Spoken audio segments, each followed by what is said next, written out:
What's up everyone, John Rettinger from Techno Buffalo here, and I want to give you a head-to-head comparison of the two iPad models available. We've got the Wi-Fi plus 3G model here on the left, and the Wi-Fi only model here on the right. As you decide which iPad model is for you, especially the international crowd, where these are just becoming available, you may want to see how these two stack up to decide which one fits you best. So we're going to cover a ton of differences here, including, well, pricing of course. We're going to cover settings, browser speed, and video fidelity, sort of the things that are important to everybody. So from a pricing standpoint, there's about a $130 premium for the Wi-Fi plus 3G model, or just the 3G model as I'll probably call it. Plus there's additional data charge of either $30 per month for truly unlimited, or $15 per month for 250 megabytes of data, which you can keep adding in 250 megabyte increments if you're interested. So let's jump right into settings, because there are some subtle differences here with the settings. Now they're both running the same firmware and the same build number, but there are still some differences between the two. The first thing in the menu systems here, you'll notice that the 3G model has an airplane mode, whereas the Wi-Fi only model does not. And one sort of strange omission as well, I love being able to see my battery percentage in the upper right hand corner. And on the Wi-Fi model I can control that right through the main menu with the battery percentage indicator right there. However, that is not on the 3G model. I know it's a little nitpicky, but it does seem very weird. If I want to access those settings, I have to actually jump into usage, which is a menu not seen on the Wi-Fi model. And then I can go ahead and check my battery percentage. And while we're in here on the usage, I should show you that this shows the sent and received data that you've used just over 3G. It does not keep track of Wi-Fi, in case you were wondering. We have a cellular data option here, something not found on the Wi-Fi model. You can turn your data on or off. You can turn data roaming on or off. You can add minutes or data international data if you'd like. And you can configure your APN or your SIM pin if you so choose. Similar settings that you get with most standard smartphones. So we'll go ahead and jump out here, and I should say that even if you have cellular data on, if you're connected to a Wi-Fi network, it'll automatically default to Wi-Fi. So you can leave the 3G on, not worried about using the 3G and getting less fast connection in your house. If you've got Wi-Fi, it automatically be defaulted to Wi-Fi. And speaking of 3G, let's talk about how that affects battery life. Battery life in the iPads are fantastic.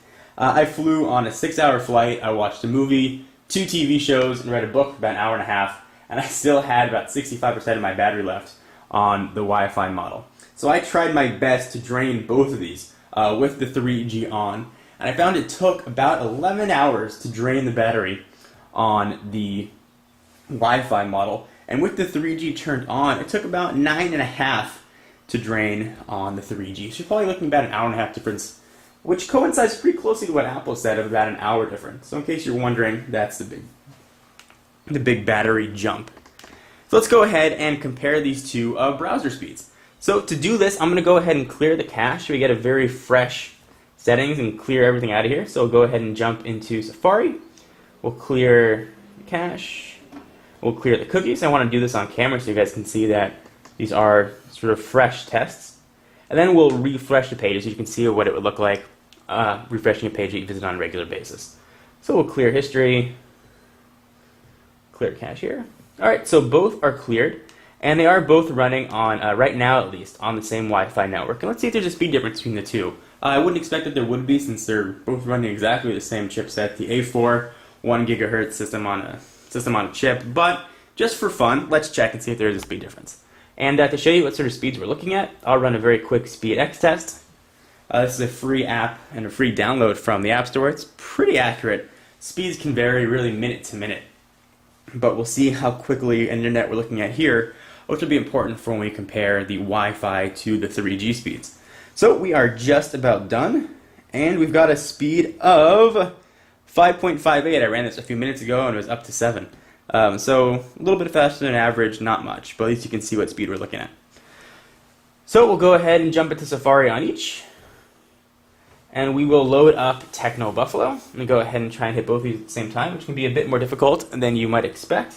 Actually, we'll pull down the bookmarks menu. That might be a bit easier. And again, we've got fresh cache, and everything's been cleared, so this is the first time viewing. Alright, and they are both off, and I expect these to finish at exactly the same time. And it looks like they are very, very close.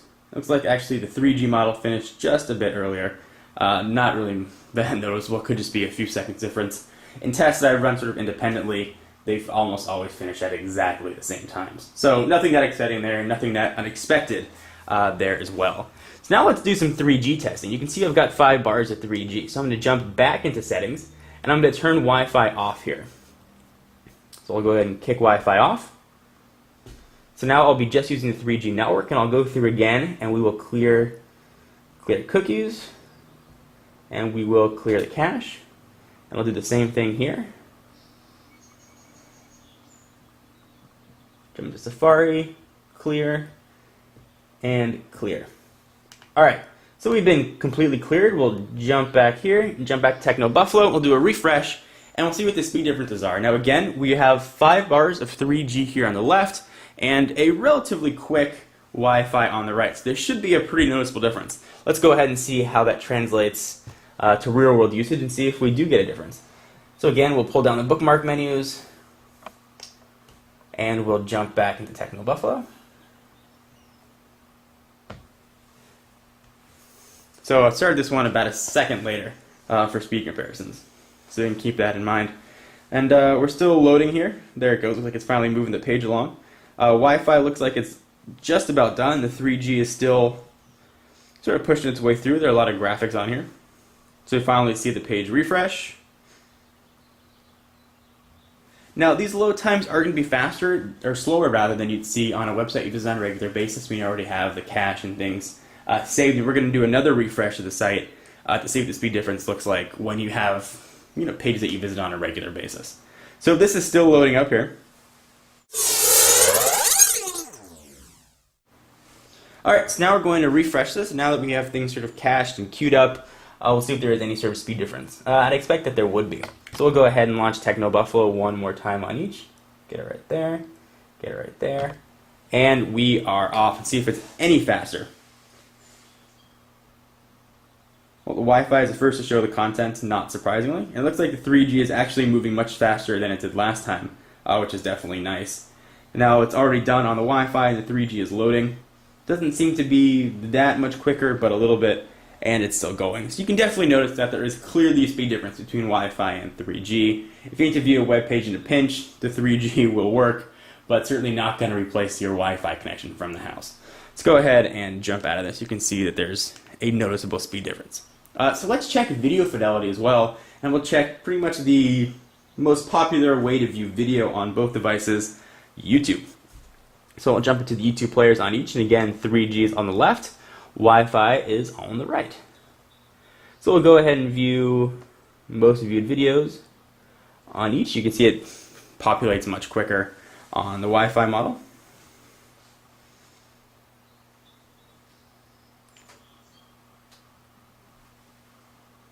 And here is the content now on 3G. And we'll view the most popular video of the day, which is actually a very funny series, The Annoying Orange. If you haven't watched it, it's probably worth a watch. Alright, let's go ahead and play these.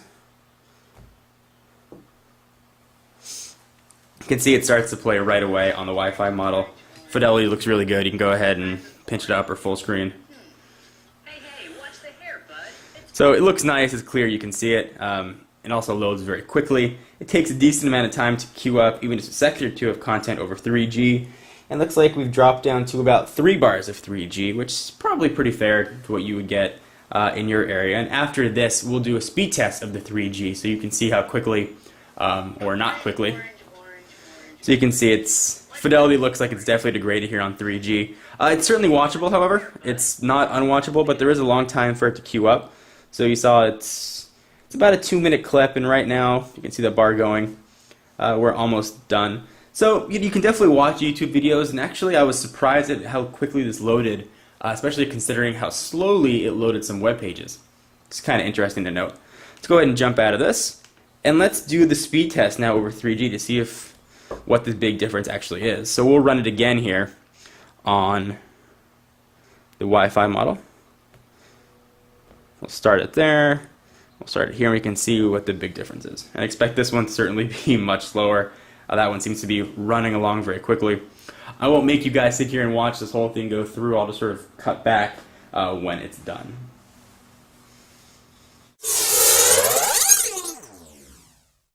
So after about 4 minutes, our test is complete here, and let's compare the speeds. So on 3G, we're looking at 0.46 megabits per second, and on Wi-Fi, which looks like we got a faster test than last time, we pulled down 9.15 megabits per second. So we're looking at speeds of probably anywhere from 10 to, right now, 18 times faster, which is very, very noticeable. However, I found the few times that I've been able to use the 3G while I'm out and about, it is a nice feature to have. Whether it's essential for you is going to come down to personal preference. Shakes out to be about $1 a day for truly unlimited, and I find that if you do watch a video, you have access to Netflix over 3G, you now have access to ABC over 3G and CBS.com, so you can watch a lot of video content, which can add up very quickly. However, if you're going to watch that content, you're going to have to wait a little while for it to queue up to play. So really, which one you're interested in, again, it's going to come down to which one you prefer. So let's go ahead and talk about some of the physical differences between the two, because there are just a few noticeable tweaks. The first thing you may have been able to tell is this black bar across the top. We've got a full aluminum circling the screen. However, on the 3G model, we've got a little bit of two-tone job going on here to make sure the 3G radio can get out and get a good signal. So that creates that little black bar that you saw across the top. We also have a micro SIM tray, which is on the left-hand side of the device. You can see that right there. And of course, the Wi-Fi model does not have that micro SIM. So again, externally, those are really the only differences. I like having the option of the 3G. I like the fact that it's contract free. If I know I'm not going to use it for a month, I can just cancel it, not have to pay. Or if I'm going out for a day or two and I want to just have some data, I can go ahead and just add a 250 megabyte plan and not have to worry. I can use whatever I need to do my work on the road. So with $130 plus data plan, again, it's going to be up to you. Speed-wise, they're almost identical when you're on Wi-Fi. On 3G, certainly you'll notice differences. But Wi-Fi to Wi-Fi, it's very, very, very close. Anyway, guys, hope you enjoyed the sort of head-to-head comparison of the iPad Wi-Fi plus 3G and the iPad Wi-Fi. If you have any questions or comments, be sure to leave some down below, and I will check them out. For all your exclusive tech news, be sure to check out technobuffalo.com. And to make your own sub-blog and even put in your own ad code, go ahead and do that right on the main site. And for exclusive content, be sure to check me out at Twitter, twitter.com/John4Lakers. I'm John Rettinger, and I'll see you in the next video. Bye-bye.